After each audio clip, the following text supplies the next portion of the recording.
स्वागत है एक बार फिर से आपके हमारे YouTube चैनल में। इस वीडियो में हम करेंगे जो यूबीटीआर द्वारा स्टाफ नर्स भर्ती परीक्षा होनी है 2021 में, जून 2021 में। तो उसमें जो पेपर फर्स्ट है, तो पेपर फर्स्ट में क्या है, 100 क्वेश्चन आने हमारे, 100 क्वेश्चन आएंगे। तो उस 100 क्वेश्चन के हम एमसीक्यूज करने वाले हैं, इसमें ऑब्जेक्टिव करने वाले हैं। तो अगर आप उत्तराखंड यूबीटीआर या उत्तराखंड स्टाफ नर्स भर्ती परीक्षा की तैयारी कर रहे हैं, तो आप इस वीडियो को एक बार देख सकते हैं किस प्रकार के क्वेश्चन मैंने इसमें डाले हैं और पूरे पैटर्न के आधार पर हैं। जो 100 क्वेश्चन आ रहे हैं उसमें पैटर्न के आधार पर हैं और इस वीडियो में हमने 30 से 40 क्वेश्चन रखे हैं। देखिए यहाँ पे बहुत बड़ी अपॉर्चुनिटी है कि 1238 पद हमारे यहाँ पे हमारे पास हैं। तो चलिए शुरू करते हैं।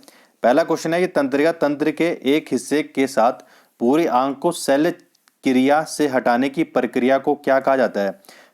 तो क्या कहा जाता है? विट्रोरेटिनल सर्जरी कहा जाता है, या केराटोटोमी कहा जाता है, या एनुक्लेशन कहा जाता है, या केराटोमिलोसिस कहा जाता है? तो इसका सही आंसर है एनुक्यूलेशन। तो इसका सही आंसर क्या है? सी, एनुक्यूलेशन।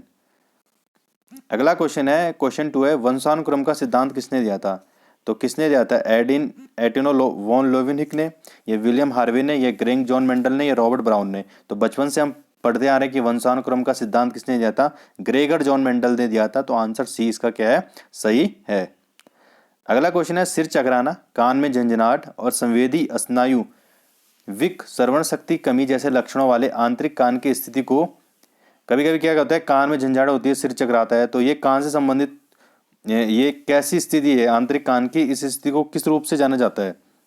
ठीक है, तो किस रूप से जाना जाता है? ऑस्टोसेलेरोसिस, नाइस्टोगेमस, या मेनियर डिजीज, या ओटिटिस मीडिया? तो इसे कहा जाता है सी। इसका सही आंसर है सी, मेनियर डिजीज कहा जाता है। इसमें सिर क्या है? चकराता है हमारा ज्यादातर। ठीक है, अगला क्वेश्चन देख लेते हैं कि द्रव के असामान्य संचय को, ठीक है, अगर जो लिक्विड फ्लूइड होता है, तो अगर वो क्या है, असामान्य रूप से उसका क्या है, संचय हो रहा है यानी इकट्ठा हो रहा है, तो उसको किस रूप में जाना जाता है? इन्फ्लेमेशन के, एडिमा के, एपिस्टेक्सिस के, या नेरोसोसिस के? तो उसको जाना जाता है एडिमा के रूप में। तो इसका सही आंसर है बी, यानी कि सेकंड। अगला क्वेश्चन है, निम्नलिखित में से कौन सी हृदय के आकार की श्रेणी है? एंड्रॉइड, पेल्टिपेलोइड, या एंथ्रोपोडोइड, या गाइनोकोइड? तो हृदय की जो आकार की श्रेणी है उसका नाम है एंड्रॉइड। तो इसका ए आंसर सही है, एंड्रॉइड। अगला क्वेश्चन है, हृदय की अपर्याप्त क्रिया को क्या कहा जाता है? कार्डियोजेनिक शॉक, ऑब्स्ट्रिक शॉक, या एनाफेथलिक शॉक, या सेप्टिक शॉक? तो इसको कहा जाता है कार्डियोजेनिक शॉक। तो आंसर ए के यहाँ पे सही है। क्वेश्चन 8 हमारे पास, निम्नलिखित में से कौन सा पदार्थ अजैवी निम्नीकरण है? पॉलिथीन की थैली, खाद्य अपशिष्ट, कागज, या मृत पशु? तो देखो, अजैव निम्नीकरण क्या होता है? जैव निम्नीकरण होता है कि जो मिट्टी में मिल जाने पर नष्ट हो जाता है। तो कागज मिट्टी में मिल जाने पर नष्ट हो जाता है, मृत पशु भी हो जाते हैं, और जो खाद्य अपशिष्ट है, खाद्य मतलब जो फूड वेस्टेज है यानी खाद्य सामग्री है, तो ये तीनों तो क्या हो जाते हैं, जब ये मिट्टी में मिलते हैं तो क्या हो जाते हैं? नष्ट हो जाते हैं। लेकिन पॉलिथीन की थैलियाँ क्या नहीं होती है? नष्ट नहीं हो जाती है। तो इसका सही आंसर है ए, यानी कि 1। अगला क्वेश्चन हमारे पास, बैसिलस सेरेसिस फूड पॉइजनिंग आमतौर पर किसके सेवन से होती है? ठीक है, तो एक फूड पॉइजनिंग है, उसका नाम है बैसिलस सेरेसिस। तो किसके खाने से होती है? ग्रीन बीन्स, बेक्ड पोटैटो, या बॉटल्ड हनी, या फ्राइड राइस? तो इसका सही आंसर है 4, यानी कि फ्राइड राइस के। ठीक है, अगला क्वेश्चन है, गर्भावस्था के दौरान अत्यधिक उल्टी के कारण माँ की सेहत बिगड़ने को क्या कहा जाता है? ठीक है, गर्भपात, या प्री एक्लम्पिशिया, गर्भावस्था के फलस्वरूप उच्च रक्तचाप, या हाइपरमेसिस ग्रेविडियन? तो इसका सही आंसर है डी, हाइपरमेसिस ग्रेविडेरम के कारण क्या हो जाती है?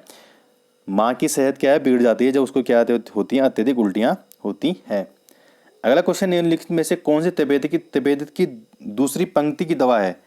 तो आइसोनियाजिड, या रेफ्लिपिशिन, या एमाकाशिन, या एथम्ब्यूटोल? तो इसका सही आंसर है एमिकाशिन। तो एमिकाशिन क्या है? इसकी क्या है? तपेदिक की दूसरी पंक्ति की दवा है। अगला क्वेश्चन है, vulsellum forceps is used for gripping the, ठीक है, तो जब बच्चा होता है तो उसमें जो वॉलसेलम फोर्सिप है उसका यूज किसकी ग्रिप के लिए किया जाता है? फेटा हेड, या लैबियम, या सर्वैक्स, या पेरिनियम? तो इसका सही आंसर है सी, यानी कि सर्वैक्स।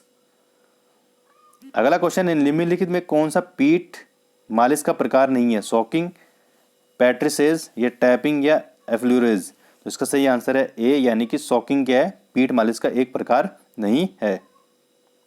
अगला है प्रजनन आयु में शादी करने वाले दंपतियों को क्या कहा जाता है? Unfocused couple, eligible couple, non eligible couple या फोकस्ड कपल। तो इसको कहा जाता है एलिजिबल कपल। अगला क्वेश्चन है 1 ग्राम वसा में कितनी कैलोरी होती है? 6, 9, 4 या 8। तो इसका सही आंसर है 9 कैलोरी। तो 1 ग्राम अगर हम वसा फैट ले रहे हैं तो उसमें 9 कैलोरी एनर्जी होती है।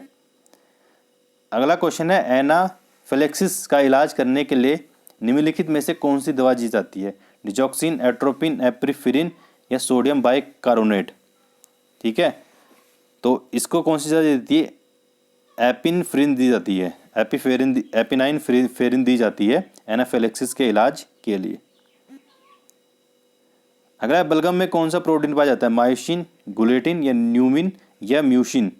तो इसमें कौन सा प्रोटीन पाया जाता है? इसका आंसर सही 4 म्यूसिन नामक प्रोटीन क्या पाया जाता है? बलगम में पाया जाता है।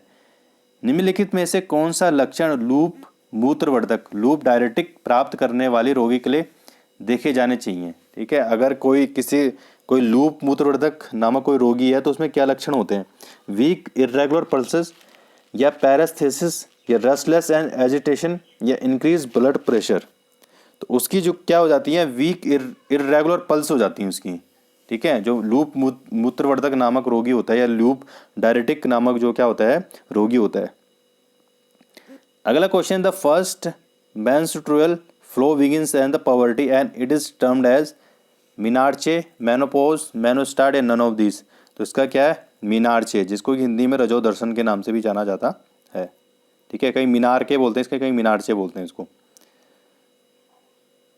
और इसका 19 क्वेश्चन है, universal safety precaution caused are a set of guidelines to protect the. Universal safety precaution है, तो ये जो सेट है गाइडलाइंस किसको प्रोटेक्ट करने के लिए? पेशेंट रिलेटिव्स को या हेल्थ केयर वर्कर्स को या जनरल पब्लिक को या पेशेंट को। तो इसका आंसर सही है बी, यानी कि हेल्थ केयर वर्कर्स को। ठीक है, अगला आंसर है which is described as a power house of cell? Ribosome, mitochondria या नोरोफेनाइनफेरिम या गोल्जी अपार्टस। तो इसका सही आंसर है बी, यानी कि माइटोकॉन्ड्रिया के कहा जाता है पावर हाउस ऑफ सेल कहा जाता है। तो ये थे हमारे जो यूबीटीआर द्वारा स्टाफ नर्स का एग्जाम होना है। अगर आपको और क्वेश्चन चाहिए तो आपको मेरे कमेंट सेक्शन में बताना पड़ेगा कि हमें और क्वेश्चन इसी प्रकार के चाहिए, तो मैं इस प्रकार के और क्वेश्चंस भी आपको बनाऊंगा। और अगर आपको पेपर 2 के क्वेश्चन भी चाहिए तो आप मुझे बताइए। धन्यवाद।